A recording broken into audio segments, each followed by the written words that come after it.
Well, ho, ho, ho, and Merry Christmas. We're hanging out and we're going to talk about some Christmas. So grab some hot chocolate or whatever your holiday beverage is and eggnog. Gather around. Do you like eggnog? I'm not an eggnog Jordan person. likes eggnog. You like eggnog? I cannot, my throat is trying to compress and my insides are trying to come out at the thought of drinking eggnog. What about those iced Christmas cookies that you ate and got sick on when you were a kid? You ever have that experience where you eat too much of a thing and then any thought of that thing makes you want to vomit?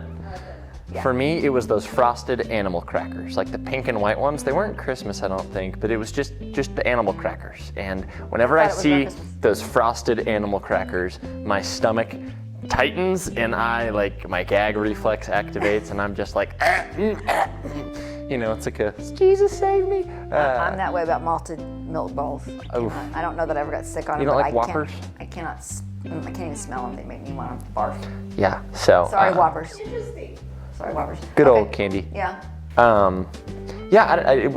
We didn't really have a set way that we've ever celebrated Christmas. It always kind of shifted. You know, there would be some years that we would do, you know, one tradition for kind of the first few years when we were growing up in South Carolina, and then it would just kind of depend. Some years we would visit family, and, you know, some years we would try and start one tradition. There was one year that we didn't have a Christmas tree because we were so busy with other stuff, and it was, I'm not gonna lie, a little sad, because full disclosure, I love Christmas. Christmas is like my favorite holiday, and it's not just like, I'm not the kind of person that wants to go into debt or anything to buy people gifts, but it is, I just like the active thinking about ways you can really give a gift or a blessing to the people that you really care about, you know? Like picking the people in my family and saying like, oh, they want that, I have an excuse to get it for them, or oh, I could make that for that person, or just, I think really acknowledge the people around you and the way that you want to love them.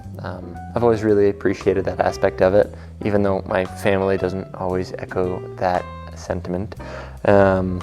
But I've also had crummy Christmases where I haven't given very good gifts at all either. But I think not most of the time. The consistent thread that we've always kind of held is like, it's not a celebration about Santa or gifts or all the decorations. It really is kind of a celebration of Jesus and the coming of Jesus.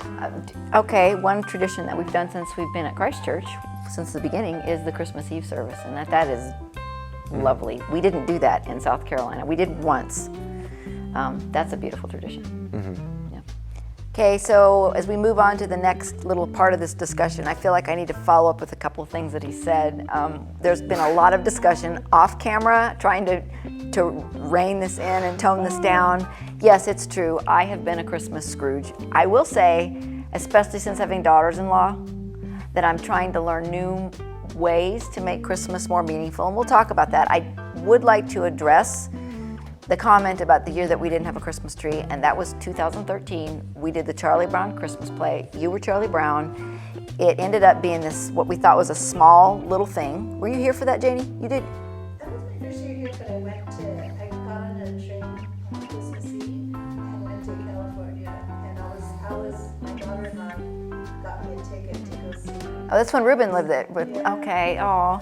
Well, it ended up being this little idea for this play that morphed into this huge thing, and we had 2 Christmas Eve services of this play, and it was just such a huge production that it just took, I think it was a shock when it was over. It was like, cannot believe how much work. It was wonderful, but we didn't put a tree up that year.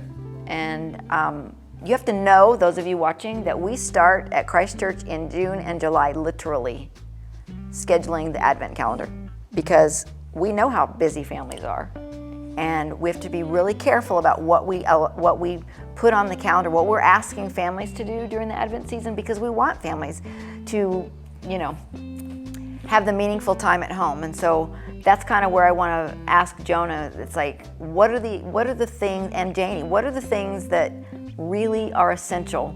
Maybe we'll just let Jonah talk about that. What do you find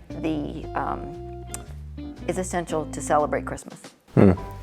This is where I might differ from other people, and you know, people are welcome to celebrate Christmas however they like. I've never super loved the whole, you know, built to the 9s and 10s extravagant Christmas, and I just don't relate to that as much. But I do, I don't like either the super like under the radar, no one talks about Christmas till it's December 25th Christmas. That feels wrong to me too. I don't really care quite as much about like the physical gifts, or it doesn't have to be about the decorations or the eggnog, which I will pray for those of you that like that. Janie.